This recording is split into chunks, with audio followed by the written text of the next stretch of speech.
guys, this is Angelica Garcia, Nicole Varela, and Brian Escalante.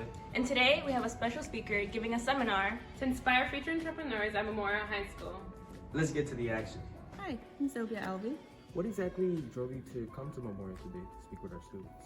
Yeah, I've been doing it for like 4 or 5 years. Like ever since I graduated, I actually come back like every year.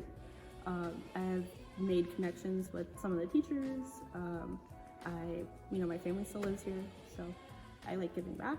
It's a cool opportunity to come to speak to students when I was like in that position a few years ago. What actually made you get into business? Yeah, that's a great question. I don't think it was like one particular thing, but I think throughout my life I knew that I wanted to do something like creative.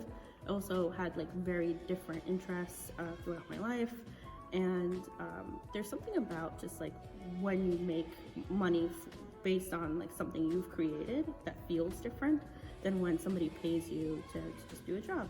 Hope this has helped people who are interested in this field. Signing out.